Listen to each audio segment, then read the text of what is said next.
I'm Mason Mount. You're listening to the London is Blue podcast.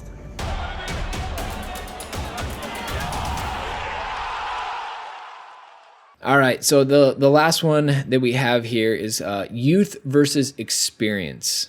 So Big Joshy81 saying, do we just go complete young team once everyone is healthy, get Pedro, Willian, and Aspie out of there? And then on the other end, Mr. Thurman saying, Willian, sell him before the end of the European window, ? Could Kennedy be worse than whatever that was?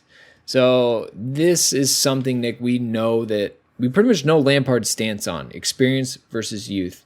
He's leaning very heavily towards the youth, but you kind of have a couple extremes here of Big Joshy and Mr. Thurman are giving us situations where it's all youth. You're selling Willian, you're putting Ruben, Callum, Mason, Poulos, everyone that 25 and under is the new rule. So there are a couple of things here. Like let's take Willian as the first option, Dan. He was just given the number 10. He has a 2-year kind of lease essentially. Unless he's doing a David Luiz and causing problems in the dressing room, I don't think attrition is the right answer for us right now, considering we can't go replace him. Add into the fact that Callum Hudson-Odoi has not yet signed his 5-year contract, or that it's not yet been announced. That would seem like a fool's errand to me, even though he did not play well at the weekend. Ooh, what a rumor that it's signed but not official potentially. Ooh. Yeah, look, I'm here to start rumors on the show. A lot of people said Callum's would be announced by now, Dan. Obviously, it's not. Care for Youth even saying, hey, my bad, I said it was done. It's not. He still seems to think that it is done, just not public. And obviously, knowing your agenda against Azpilicueta and Willian, clearly you want all the youth, obviously. This trend will continue. Oh, that's great. It's so wonderful. You're the best, Brandon. Your sass this season I hear that a lot. Unparalleled. You are in mid-season form. You are Champions League semi-action sassitude right now, and it is just the best. Wonderful. Anyway, I think that you can't go full youth. I think that you have to have a mix of the experience and then have the younger players brought into the side in a thoughtful manner.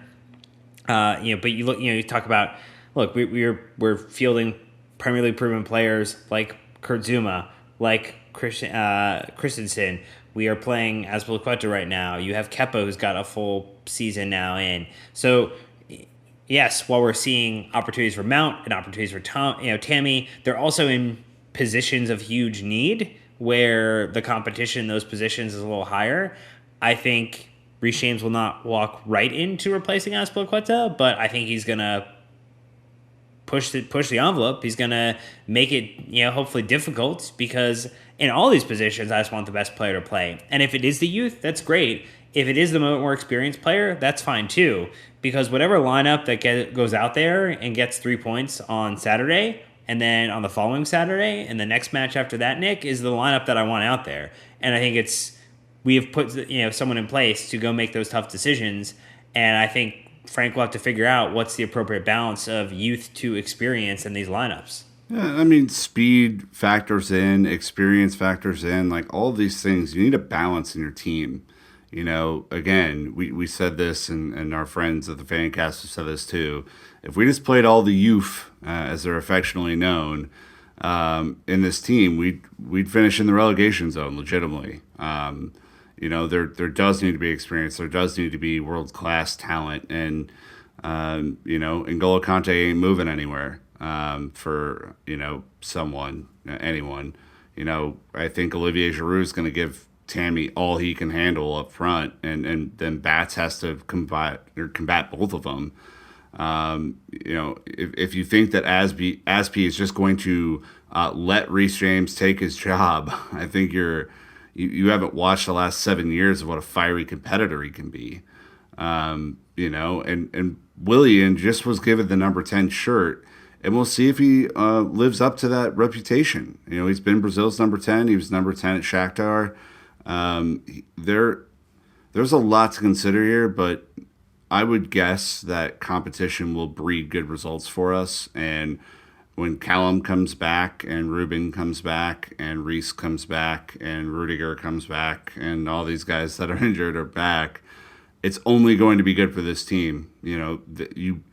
There are too many matches as well for just a starting 11 to be out there for 56. It's just never going to happen. Right. I think that's like the good part about it is we have a lot of minutes to play. I mean, geez, we've already experienced that in the first week of the Premier League season. We need the depth. Depth creates competition, especially these young players. And I think with Mason, kind of being the first to break through, he's really gonna motivate the Callum and the Reece James, I think, to not settle for being on the roster. They're not going to be a squad player. They're going to be looking for their chance to get time because they know if they get close, Frank's going to go with the youth. As long as you're close to the senior player, he's going to go with the youth because there's a long, career ahead of them, you hope. And also, I mean, that's what Frank wants. Frank wants Chelsea players in the lineup. And he also wants to create the pathway for these players to get, because he understands how important it is. I'm sure Jody has talked his ear off about how valuable that pipeline of players. Anyways, it's just, yeah. So, and Brandon, that's a key point though, the valuation, and not to get too much in the financial side of it, but if you think about it this way, is that you make, somewhere in the range of 70 to 80 million pounds for being in the Champions League. You make somewhere, if you went in and get deep into it, 39 to 42 million for being in the Europa League. If you get 3 or 4 players that become first team players who are English and homegrown, as we've seen Maguire go for 80 plus, let's just say all of them average out to being around 40. So now you have 160 million pounds of players that you have produced that you don't have to go out and buy. It is almost better, just from a financial standpoint, to get 4 players who become first teamers for Chelsea this season than to qualify for the Champions League again. No, well, just financially. Again, they got to prove themselves, but the good news is Frank is ready to give them opportunities, which is great. It is super, super great from Frank. So super great or just regular great? I mean, super Frankie Lampard, super, super great. Just it rhymes, Nick. You know what I'm saying? Anyways, with the Leicester match, is there anything else you guys maybe pulled out that we haven't talked about at this time? Anything that you've noticed or maybe want to kind of connect the dots on? Dan, anything else? No, nothing else. I think the one thing that I was really enjoying was going back through and looking at the photos that everybody had. They were sharing the Insta stories that people had. One of our great listeners, Dane, he and his daughter ran into Callum outside the bridge, and just like the energy, the atmosphere, even after 2 results or 3 results that maybe didn't go our way necessarily, everybody's still in a great spirit. Everybody's in a great mood, Nick, and that's a good thing. That's what I saw. What about you? Yeah, it was cool that Mason Mount reposted our Insta story to his. That was pretty cool. Love our boy Mason. My deep ass hungover voice on his Insta story is probably not welcome. Mason, yeah, come on, yeah, go get him.